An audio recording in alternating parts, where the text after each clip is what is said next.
Ardi, seorang mahasiswa pecinta alam, tengah melakukan pendakian sendirian ke Gunung Cakrabuana yang terkenal angker namun eksotis. Ia ingin membuktikan keberanian sekaligus merekam vlog petualangan untuk kanal YouTube-nya. Meski sudah diperingatkan warga lokal untuk tidak melewati jalur utara yang tidak resmi, Ardi nekat karena ingin mencari jalur yang belum terjamah. Di tengah perjalanan, kabut turun dengan cepat. Kompas dan GPS-nya tidak lagi berfungsi. Ia berusaha tetap tenang dan mengikuti jalan setapak kecil yang tiba-tiba muncul dari balik semat. Setelah beberapa jam berjalan, Ardi menemukan sebuah kampung kecil yang tidak ada di peta. Rumah-rumahnya kuno, terbuat dari kayu gelap dengan atap ilalang. Anehnya, suasana kampung itu senyap, tanpa suara burung atau serangga. Tapi kampung itu tampak bersih dan dihuni. Ada asap dari dapur, pakaian dijemur, dan suara samar orang-orang berbicara. Ardi menyapa seorang ibu tua yang duduk di depan rumah. Perempuan itu menatapnya lama sebelum berkata pelan, "Kau tak seharusnya di sini." Tiba-tiba, suasana berubah hening. Langit yang tadinya mendung menjadi gelap gulita, seperti senja datang terlalu cepat. Ardi mulai merasa ada yang tidak beres. Malam datang terlalu cepat.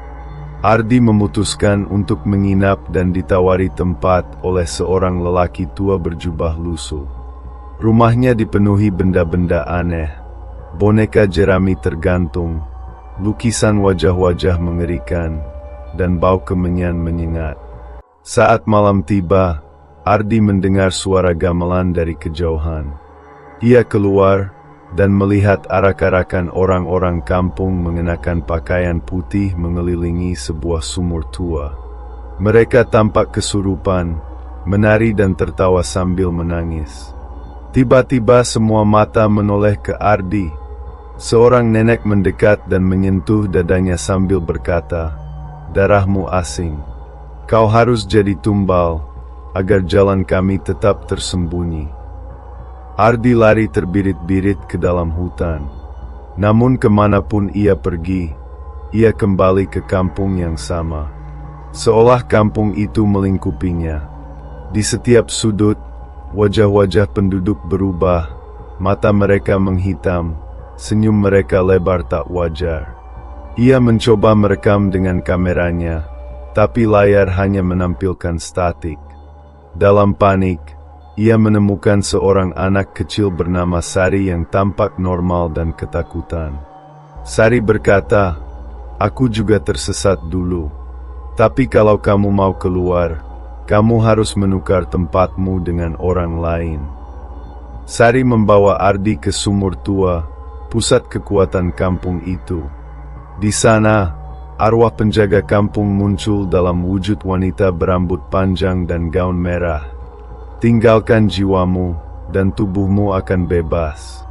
Atau tetaplah di sini, menjadi bagian dari kami," bisiknya. Ardi menolak. Ia memilih melompat ke dalam sumur, berharap bisa keluar dari tempat itu. Ardi terbangun di pinggir hutan, tubuhnya penuh luka tapi hidup.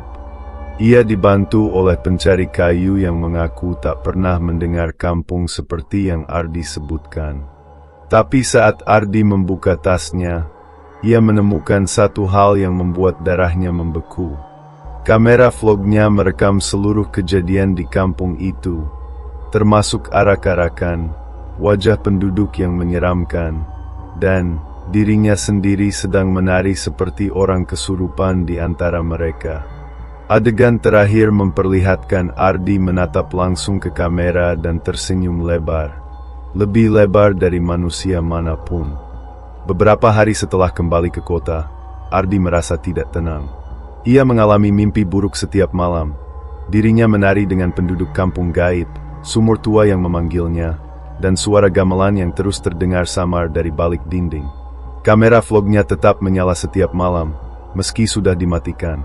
Rekaman terus bertambah sendiri, menampilkan sosok Ardi yang sedang tidur, namun sambil menatap langsung ke kamera dengan mata terbuka. Ia pergi ke psikiater, namun diagnosa hanya menyebut gangguan stres pasca trauma. Ardi tahu ada sesuatu yang jauh lebih gelap dari itu. Dalam kehidupan sehari-hari, Ardi mulai melihat dirinya sendiri muncul di kejauhan, duduk di halte, berdiri di lorong kampus, atau menatap dari balik kaca. Sosok itu identik dengannya, tapi matanya hitam legam dan tidak pernah berkedip. Ia juga mendapati catatan di laptopnya, ditulis dengan font yang tidak bisa dihapus. Kau belum kembali sepenuhnya. Aku yang keluar, kau yang tinggal. Ardi mulai kehilangan kendali atas tubuhnya. Suatu malam, ia terbangun dengan tangan penuh lumpur dan kaki telanjang, dan menemukan rekaman dirinya menggali sesuatu di tengah malam. Ardi menyadari satu hal, ia tidak benar-benar kembali dari kampung itu. Atau, lebih tepatnya, bukan hanya dia yang kembali. Ia memutuskan untuk kembali ke Gunung Cakrabuana, mencoba mencari sumur tua itu untuk menghentikan apapun yang ikut dengannya. Setibanya di sana, jalur gaib itu muncul kembali saat kabut turun. Kali ini, ia sudah siap. Ia membawa garam, paku, kamera, dan cermin, benda-benda pelindung dari dunia supranatural yang ia pelajari dari dukun lokal. Namun kampung itu tampak berbeda. Kini tak ada satupun penghuni. Rumah-rumah roboh, tertutup ilalang. Tapi sumur tua masih berdiri di tengah-tengah. Di dekat sumur, sosok Ardi lain muncul. Dia adalah bayangan Ardi, jiwa yang kabur dari kampung dan menumpangi tubuhnya. Mereka saling bicara. Si bayangan berkata, "Kau menyerahkan jiwamu ketika melompat. Aku hanya mengambil yang kau tinggalkan." Pertarungan bukan secara fisik, melainkan secara batin. Ardi harus mengingat siapa dirinya, menghadapi ketakutannya, dan menolak semua godaan yang diberikan si bayangan, termasuk kekuatan untuk melihat hal-hal gaib dan hidup abadi.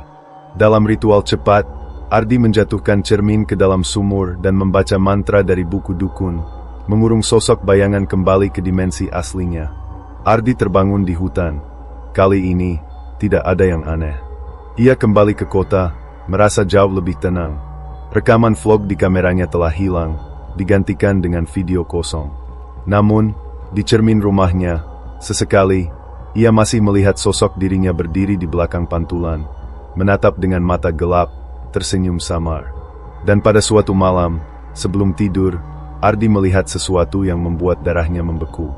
Di cermin, ia sedang berdiri, tapi pantulannya tetap duduk.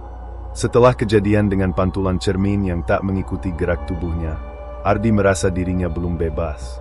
Ia mencari seorang dukun tua bernama Mbah Reso, satu-satunya yang dipercaya bisa membuka portal gaib secara aman. Mbah Reso berkata, "Kau belum memutus tali arwah. Jiwamu terbelah dua. Selama bayangan itu masih menempel di dunia, kau akan terus jadi setengah manusia."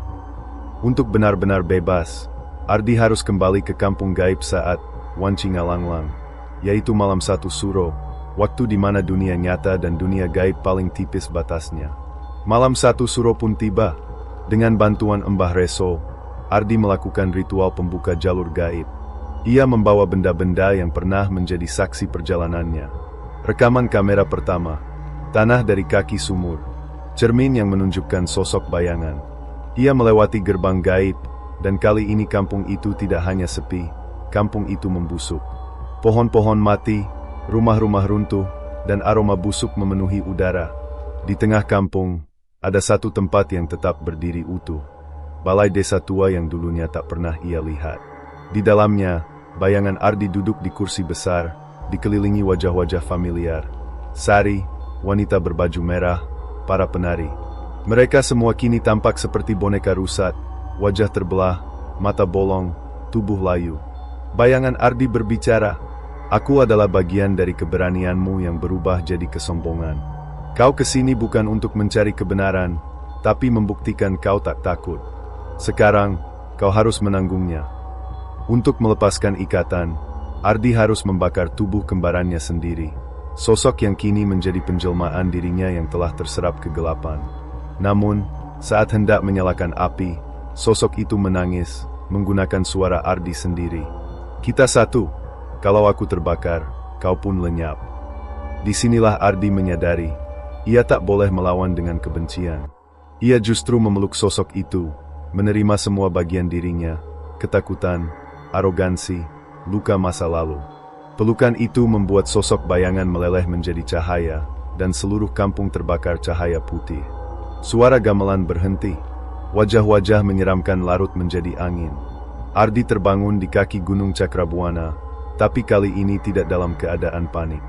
Ia bangkit, dan mendapati kamera vlognya rusak total, hanya tersisa kartu memori kosong.